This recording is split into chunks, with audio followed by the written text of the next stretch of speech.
Diante dessa realidade, a gente perguntou assim: se informação não é suficiente para mudar a cabeça e hábito das pessoas, o que é suficiente para mudar a cabeça e as mentes das pessoas e as práticas culturais?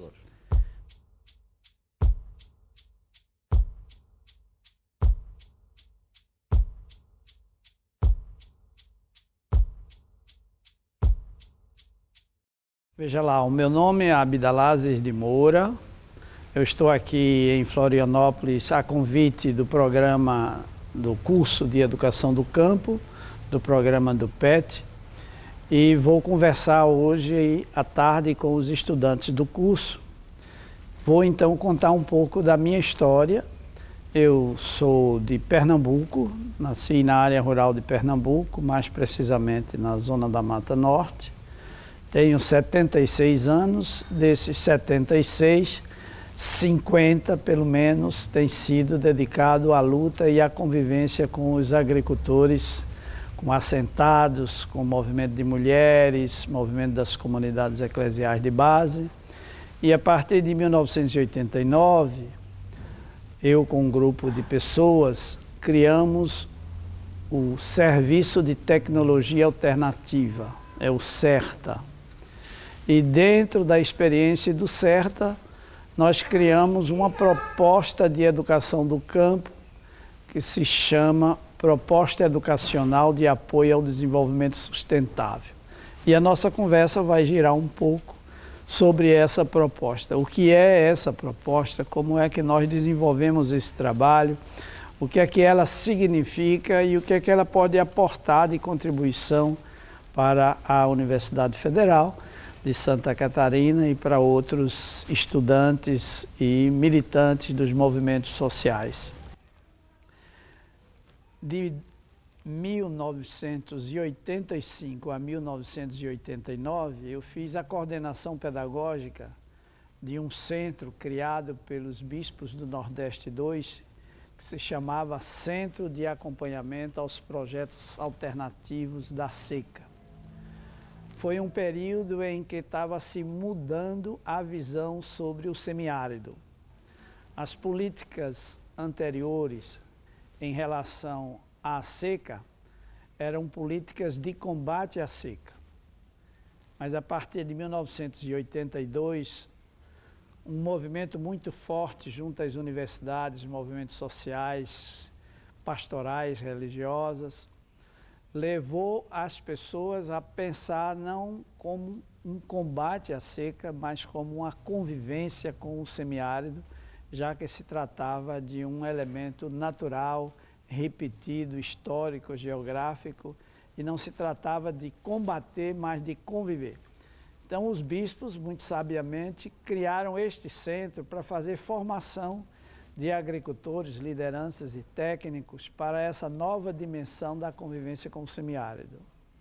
E aí nós trabalhávamos da seguinte forma: a cada mês a gente tinha semanas de curso com a duração de 5 dias.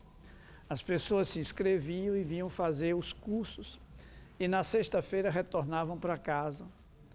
E era tanto entusiasmo no curso que a gente pensava que logo eles começariam a aplicar as iniciativas que aprenderam conosco. Mas depois de 2 anos, nós começamos a visitar, então, os egressos dessa formação e percebemos que eles tinham muita dificuldade de dar sequência às tecnologias que aprenderam. E a gente, então, foi estudar qual era as dificuldades que eles tinham, se durante o curso eles estavam tão entusiasmados. E aí a gente constatou que a dificuldade fundamental era uma dificuldade cultural. A iniciativa nova que eles aprendiam era uma inovação tão grande, por exemplo, deixar de queimar o mato no Nordeste. Isso era uma tradição tão arraigada que quando eles chegavam com alternativas para não queimar o mato, o pessoal estranhava bastante. E as pessoas se sentiam como que arriscando a sua liderança. Eu vou começar uma experiência diferente, depois não dá certo, como é que vai ficar a minha cara, etc. e tal. E essa questão se reproduzia dentro da própria casa. Se era o esposo que ia fazer o curso, quando ele chegasse em casa, fosse conversar com a esposa sobre aquilo que ele viu, que ele aprendeu, por exemplo, de técnicas para preparar a agricultura, fazer um composto orgânico, aproveitar o lixo, plantar em curva de nível, não plantar de ladeira abaixo e outras tantas coisas, isso era bastante estranho.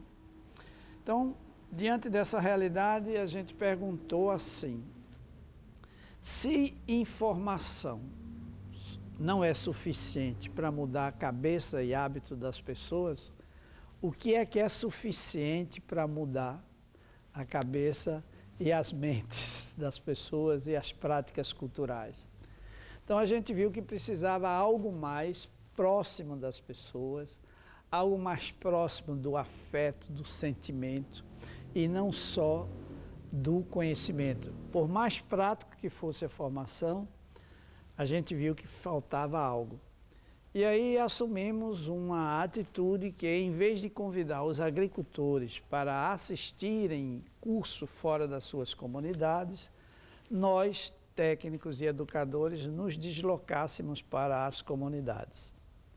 E aí, nesse centro, passavam sempre estudantes recém-formados de cursos técnicos de agropecuária para fazer estágio. E nós só podíamos oferecer 2 meses, porque a fila era grande e só tinha lugar para 4, era uma casinha pequenininha.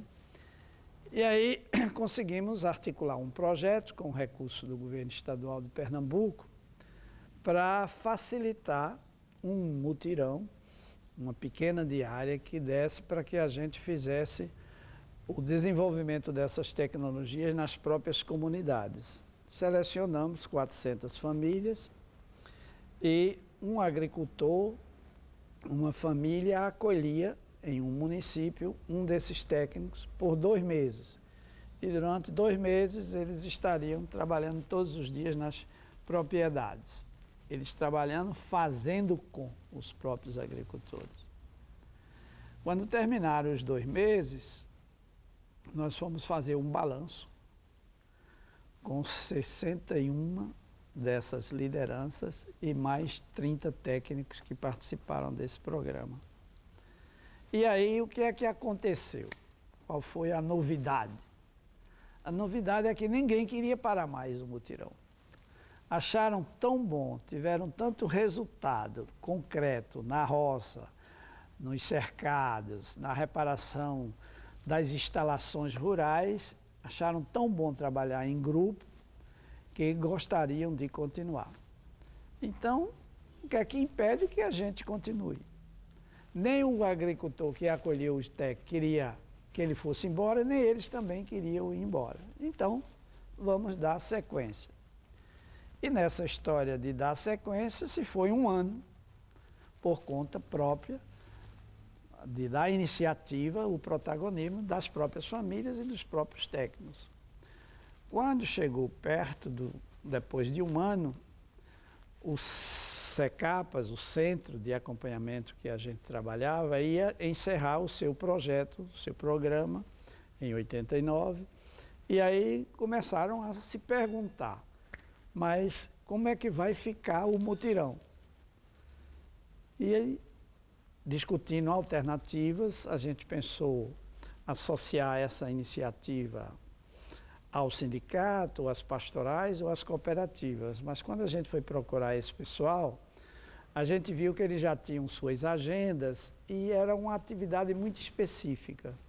Daí veio a ideia de criar uma instituição, uma ONG, que o nome mais apropriado, como a gente trabalhava tecnologias alternativas, foi Serviço de Tecnologias Alternativas, que foi criada pelas lideranças dessas comunidades e por esses técnicos, todos jovens, recém-formados.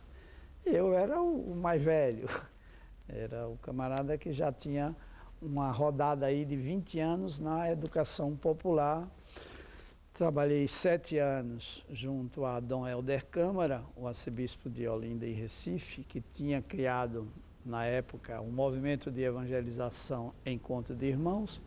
Eu tive chance de coordenar esse projeto. E depois fui para o extremo do estado de Pernambuco, que é Petrolina, no sertão. Trabalhei mais 7 anos e nesse trabalho eu utilizava também a rádio. Tinha um programa diário de rádio e era um programa, sobretudo, de formação de pessoas das comunidades rurais. E mais 5 anos no Secapas, então fez aí 19 anos. E comecei a fazer esse trabalho com esses técnicos. E aí, houve um desdobramento dessa convivência dos técnicos com os agricultores, morando juntos, escovando o dente de manhã, preparando cuscuz, tomando banho no final do dia.